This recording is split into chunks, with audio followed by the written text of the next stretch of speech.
Halo anak-anak, selamat pagi. Bagaimana kabarnya hari ini? Semoga anak-anak semuanya dalam keadaan sehat ya.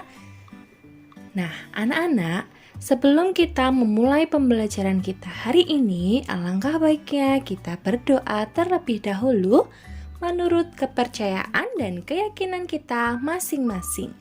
Berdoa dimulai.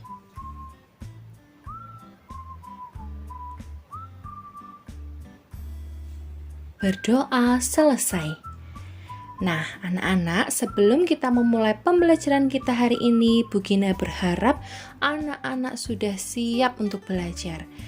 Agar nanti ketika anak-anak menyimak video pembelajaran dari Bu Gina, anak-anak dapat menerima materi yang Bu Gina sampaikan dengan baik. Begitu ya.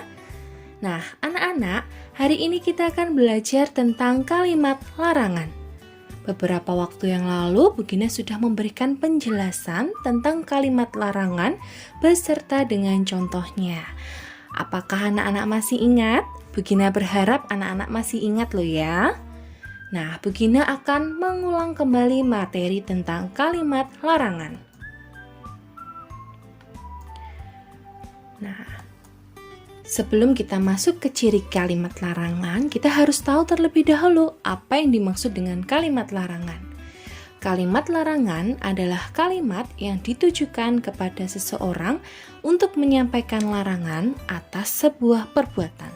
Masih ingat kan ciri kalimat larangan itu ada apa aja? Yang pertama, diawali dengan kata jangan. Yang kedua, biasanya diawali dengan kata tidak boleh. Dan yang ketiga, biasanya diawali dengan kata dilarang. Jangan lupa, ketika anak-anak menuliskan kalimat larangan, di bagian huruf depan awal kalimat harus menggunakan huruf besar dan diakhiri dengan tanda seru. Masih ingat kan tanda seru itu yang seperti apa tandanya? Nah, ini dia. Ini adalah tanda seru. Ingat-ingat ya. Jadi nanti ketika anak-anak membuat kalimat larangan, di awal kalimat bagian huruf depan menggunakan huruf besar. Kemudian di akhir kalimatnya anak-anak menggunakan tanda seru sebagai ciri dari kalimat larangan. Begitu ya anak-anak, harus diingat ya. Nah, sekarang Bu Gina akan memberikan contoh kalimat larangan yang ada di kebun binatang. Anak-anak pasti sudah pernah kan berkunjung ke kebun binatang? Di kebun binatang itu banyak sekali binatangnya. Kan tetapi terkadang kita melupakan bahwa di sekeliling kebun binatang terdapat larangan-larangan dan papan informasi atau papan pemberitahuan tentang aturan yang berlaku di sebuah atau di tempat atau di museum dan di kebun binatang. Misalnya nih yang pertama, ini gambar apa ya anak-anak? Ya, ini adalah gambar dilarang merokok di area kebun binatang. Kemudian Bu Gina juga punya contoh lagi nih. Ini gambar apa ya? Gambar monyet sedang apa itu? Sedang bermain sepeda dari kayu. Nah, itu dilarang ya karena menyakiti binatang. Jadi, gambar yang di sini dilarang menyakiti binatang.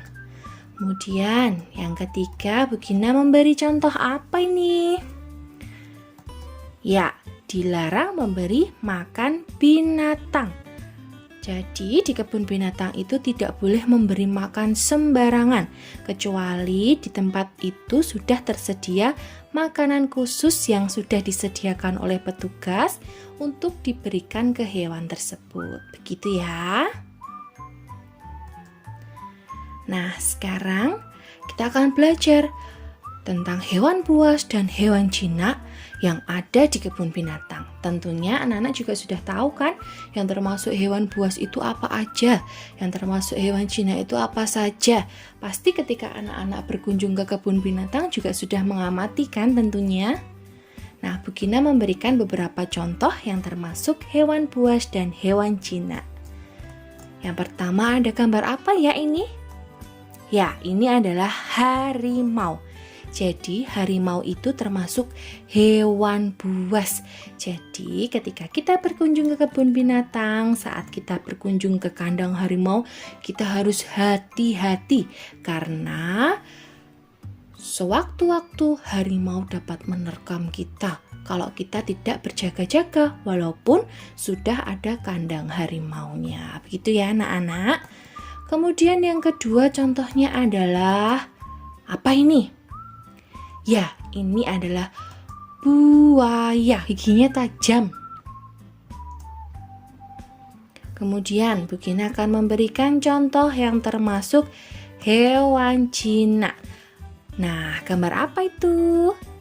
Gambarnya imut sekali. Ada yang warna abu-abu dan warna putih. Kira-kira itu gambar apa ya? Ya, itu adalah gambar kelinci. Siapa yang beternak kelinci di rumah? Atau siapa yang memiliki hewan peliharaan kelinci di rumah? Kelinci ini bulunya lembut ya anak-anak, jadi kita bisa membelai bulu-bulunya itu, begitu. Jadi kelinci termasuk hewan jinak. Kan tetapi walaupun hewan jinak, kita juga harus tetap berhati-hati ya anak-anak. Kemudian ada hewan apa lagi nih yang termasuk hewan jinak? Ya, ini adalah ayam. Betina ayam dan anak ayam. Anak ayamnya sama persis seperti anak ayam yang anak-anak dapatkan dari sekolah kan? Masih kecil-kecil. Nah, nanti ayamnya ini bisa anak-anak pelihara, anak-anak rawat, anak-anak beri makan, beri minum, biar nanti anak ayamnya bisa tumbuh besar. Kalau udah tumbuh besar bisa bertelur, terus bisa dimanfaatkan dagingnya bisa dibikin ayam goreng atau ayam bakar. Begitu ya anak-anak ya. Nah, sekarang kita akan belajar membaca bersama tentang cara memberi makan kelinci. Nah, anak-anak, makanan utama kelinci adalah rumput kering. Selain rumput, kelinci juga makan sayuran hijau, umbi-umbian, dan biji-bijian. Sayuran hijau itu seperti kangkung, wortel, kol, dan sawi. Dan untuk umbi-umbiannya seperti singkong rebus dan talas, serta biji-bijian yang seperti jagung, kedelai, dan kacang tanah. Kelinci diberi makan 2-3 kali sehari. Pada jam 10 pagi, jam 1 siang, dan jam 6 sore. Nah, ini adalah cara memberi makan kelinci.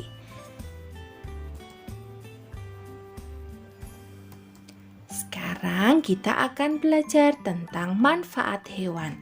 Karena masing-masing hewan itu dapat kita manfaatkan anak-anak. Nah, anak-anak harus tahu bahwa Tuhan itu menciptakan setiap makhluk hidup memiliki kelebihan dan kekurangan masing-masing. Dan hewan adalah salah satu ciptaan dari Tuhan. Dan hewan juga mempunyai manfaat yang berbeda-beda. Misalnya adalah sapi. Sapi ini bisa kita manfaatkan dagingnya, bisa kita manfaatkan tenaganya, dan kita bisa manfaatkan susunya. Begitu. Nah, sekarang untuk tugas hari ini, silahkan anak-anak menuliskan hewan yang termasuk hewan buas dan hewan jinak pada tabel yang sudah tersedia di LKS tematik halaman 188. Kemudian tugas yang kedua adalah menuliskan dan mengelompokkan nama hewan sesuai dengan jenisnya, buas atau jinak dengan huruf tegak bersambung di LKS tematik halaman 190. Tugas yang ketiga adalah melengkapi kalimat sesuai dengan bacaan cara memberi makan kelinci pada LKS tematik halaman 191 nomor 1, 2, 3, 4, dan 5. Bacaannya sudah Bugina bacakan tadi di depan ya anak-anak. Kemudian setelah anak-anak melengkapi kalimat sesuai dengan bacaan cara memberi makan kelinci, silahkan anak-anak menceritakan cara memberi makan anak ayam yang dipelihara di rumah melalui voice note. Begitu ya. Kemudian untuk tugas yang kelima adalah menuliskan manfaat hewan sesuai dengan gambar yang sudah tersedia di LKS tematik halaman 192. Dan tugas yang terakhir adalah membandingkan bilangan. Anak-anak masih ingat kan cara membandingkan bilangan? Sesuai dengan jumlah yang sudah tersedia pada tabel di LKS tematik halaman 190 nomor 1, 2, 3, 4, dan 5. Nah, anak-anak, sekian video pembelajaran dari Bugina. Jika ada materi yang belum jelas, silahkan anak-anak bertanya kepada Bugina melalui WA grup ataupun WA pribadi. Selamat belajar anak-anak, tetap semangat, Tuhan memberkati. Sampai jumpa di video selanjutnya.